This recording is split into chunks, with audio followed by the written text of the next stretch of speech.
The foundations are being built. His servants have begun to restructure this world. They are bringing in a new age, a new system, a new order of the world. From 1945 and the end of the war through 1989 and the end of the Cold War, we had a worldview. Republican and Democratic presidents alike, from Harry Truman to George Bush, stood for freedom and stood for certain propositions that would make America strong and healthy and grow the middle class and shrink poverty and stand against communism. And after 1989, President Bush said, and to a phrase that I often use myself, that we needed a new world order. Now we can see a new world coming into view. A world in which there is the very real prospect of a new world order. The new world had been called into existence to redress the balance of the old. In 1990, another old world ended, dominated by the Cold War, and people talked then, in 1990, of a new world order. What they actually meant then was a new political order. And what was not foreseen then, but is obvious now from everything that we see and do, what we experience in every day of our life, is the sheer scale and speed and scope of globalization. And it's only now that we can begin to understand that the world order that globalization brings and what it's going to look like, it's driven forward now not just by the balance of military strength, the Cold War times, or ordinary political power. It's being driven forward by a seismic shift in economic power that we see around. We have before us the opportunity to forge for ourselves and for future generations a new world order, a world where the rule of law, not the law of the jungle, governs the conduct of nations. When we are successful, and we will be, we have a real chance at this new world order, an order in which a credible United Nations can use its peacekeeping role to fulfill the promise and vision of the UN's founders. Nevertheless, the United States is in a key position to shape this so that the problem of the Bush presidency will be the emergence of a new international order. Within the next 4 years, we will see the emergence of a new international order. The beginning of a new international order and the hope that each of us has to build a new world order in which nations and peoples with different systems and different values can live together in peace, to build a new world order, to build a new world order, to build a new world order.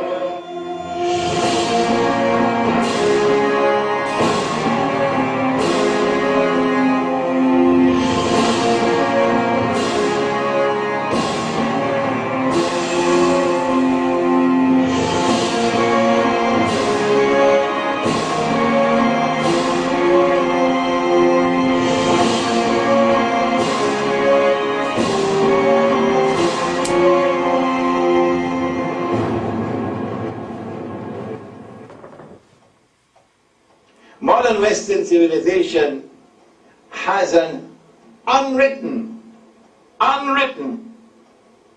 conception of the end of history, which is connected with the Holy Land. There is an actor at work in modern Western civilization.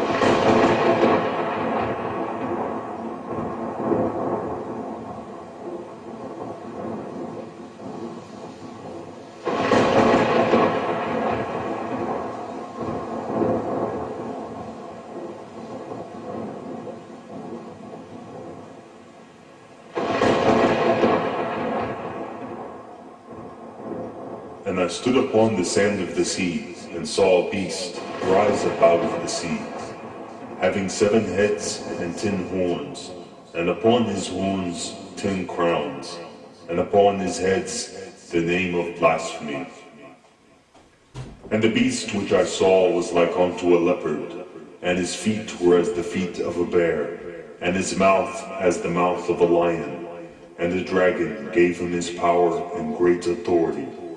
And he causeth all, both small and great, rich and poor, free and bond, to receive a mark in the right hand or in the foreheads, and that no man might buy or sell, save he had that mark, or the name of the beast, or the number of his name. Here is wisdom. Let him that hath understanding count the number of the beast, for it is the number of a man, and his number is 666.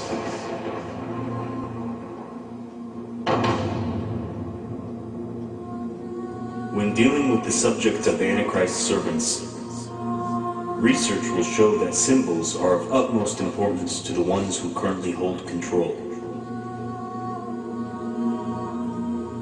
One of the most commonly used symbols in this world is the Royal Coat of Arms.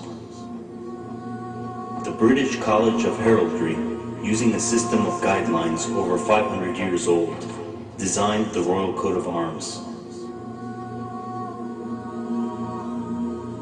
But what makes this symbol so fascinating? Firstly, the Royal Coat of Arms reveals Britain's Hebrew origin. When compared to the Bible, the harp symbolizes Hebrew King David. The biblical roaring lion and the unicorn holding up the shield symbolizes the nation of Israel. However, these are just minor details in a sinister plan. The Royal Coat of Arms as a whole contains all of the symbols referenced in the Book of Revelations, describing the Antichrist Dajjal himself. Do you notice the 10 lions with their 10 crowns in the shield? The feet of a bear, the body of a leopard, and the mouth of a lion. The dragon that gave him power and authority. Has the symbol of the Antichrist become so widespread that it is found in virtually every home on the planet?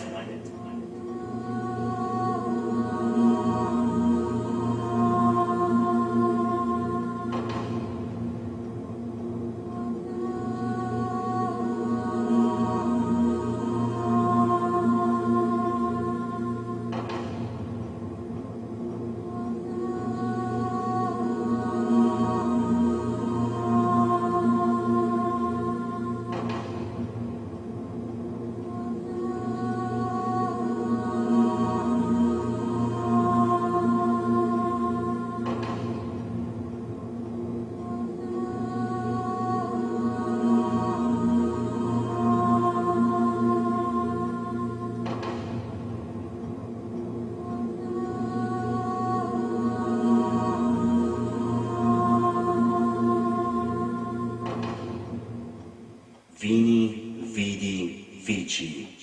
I came, I saw, I conquered.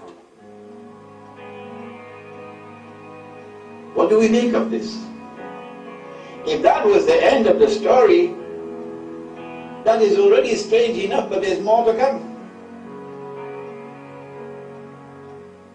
We're talking about a clique, an elite group, whose religion is not the Old Testament, the Illuminati Jews, okay? The rich Zionist billionaires who have grouped themselves together in various organizations and control, as you will see, they control the United States of America, they control Russia, the world's supposed second greatest power, and they control even the Middle East through having the nation of Israel there in its midst, with over 400 nuclear weapons and chemical and biological weapons. And they control the whole world through the power of the United Nations.